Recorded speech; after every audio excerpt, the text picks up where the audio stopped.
অসুস্থ থাকলে বোঝা যায় সুস্থতা আল্লাহর দেয়া কত বড় নিয়ামত। আসলে নিজের জীবনটা যারা মনে করে খারাপ তারাই একটু মেডিকেলের দরজায় গিয়ে দাঁড়ান, দেখেন কত মানুষ কত রকমের, তাহলে বোঝা যাবে যে আলহামদুলিল্লাহ আল্লাহ আমাদেরকে ওনাদের চাইতে অনেক ভালো রাখছে।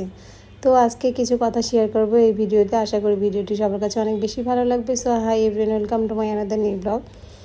তো ফার্স্টে যেটা বলি, আসলে আমি কয়টা দিন খুবই অসুস্থ। আমাদের এরকম একটা ব্যাপার, সুখের সময় সবাই থাকে বাট দুঃখের সময় কেউই থাকে না। আমি যে কয়টা দিন অসুস্থ ছিলাম, আমাকে কেউ একটু ফোন দিয়ে জিজ্ঞেস পর্যন্ত করে নাই যে আমি কেমন আছি, বাট আমি তাদেরকে ফোন দিলে তারা আমাকে ফোন দেয়, এরকম একটা ব্যাপার। তো যাই হোক, আলহামদুলিল্লাহ সবার দোয়াতে আমি অনেক ভালো আছি এখন। ইনশাল্লাহ আগামীতে আরও ভালো থাকবো। সবাই আমার জন্য একটু বেশি বেশি করে দোয়া করো।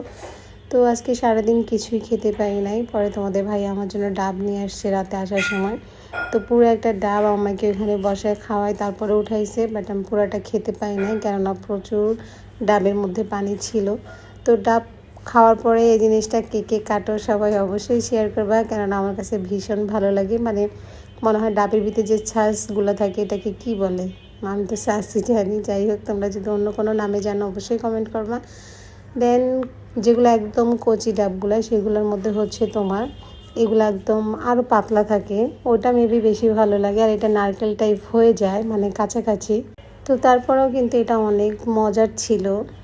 আর ডাবের মধ্যে প্রচুর পানি ছিল, যদিও বা ডাবটা একটু বাড়তি হয়ে গেছে, বাট এটা ছাড়া আর পায় নাই তোমাদের ভাইয়া। তারপরেও প্রচুর টাকা দাম নিয়েছে দুইটা। আর এই সাজগুলো তো আমার কাছে ভীষণ ভালো লাগে। তো দুটা সাজই উঠায় একটা রেখে দিয়েছিলাম, একটা খাইছি, একটা আবার পরের দিন সকালে খাইছি। আর এই সাজটা অনেক মজার, প্রচণ্ড মিষ্টিও ছিল, এটা বলতে ভুলে গেছি। যদিও বা নারকেলের পানিটা ডাবের পানিটা মিষ্টি, তারপরে এই সাজগুলোও কিন্তু অনেক মিষ্টি ছিল, সাধারণত এরকম থাকে না। দেন এটা প্রচুর মিষ্টি ছিল। তো যাই হোক, এখানে সুন্দর করে তোমাদের ভাই একটা চামচ দিয়ে উঠাই ফেলছে দুইটাই। উঠাই দেন অনেকে আছে, আমি দেখছি যে এই যে সাজটা যে উঠাইছে না, তারপরে যেটা আছে লেয়ারটা, এই লেয়ারটা অনেকে খেতে দেখছে আমি, একদম কচি যেগুলো একদম ছোট ছোট ডাব সেগুলার। তো যাই হোক, তোমাদের সাথে আরেকটা জিনিস শেয়ার করি চলো, সেটা হচ্ছে এই ব্যানানা ম্যাঙ্গো। আমি ফার্স্ট টাইম এরকম আম খাইছি বা দেখছি, এর আগে কখনো দেখছি কিনা আমার সঠিক খেয়াল ছিল না। তো তোমরা কে কে আমার মতো এরকম আম খাইছো অবশ্যই সবাই কমেন্ট করবা। আমগুলো কিন্তু ভীষণ মিষ্টি ছিল, আর আমগুলো এত সুন্দর ছিল, লাল লাল আর এত বড় বড়, কি বলবো। পরে আমি জানলাম যে এই আমের নামটা আমি জানতাম না, বাট তোমাদের ভাইয়া আনার পরে আমি জিজ্ঞেস করতেছি এগুলো কী আম, কী নিয়ে আসছো। বলতেছে এগুলো ব্যানানা ম্যাঙ্গো, ফার্স্ট টাইম নামছে, আমি দেখছি তো নিয়ে আসলাম, ট্রাই করে দেখো কেমন লাগে। তো যেই কথা সেই কাজ, সঙ্গে সঙ্গে একদম খেটে তারপরে হচ্ছে আমরা খাইছি। মাশাআল্লাহ, আমটা অনেক মজার ছিল। বাট আমার কাছে একটা জিনিস একটু ড্রাফ লাগছে, আমাদের যে নর্মাল আমটা, রূপালি আমটা আমরা বেশি পছন্দ করি, ওই আমের মতো এত মজা না।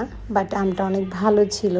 তোমরা যারা এখনও ট্রাই করো না তারা ট্রাই করতে পারো, আমটা ভীষণ মজার আম। তো যাই হোক, আজকে ভিডিওটা এই পর্যন্ত। ভিডিওটি ভালো লাগলে সবাই অবশ্যই লাইক, কমেন্ট অ্যান্ড শেয়ার করে দিও। So thank you.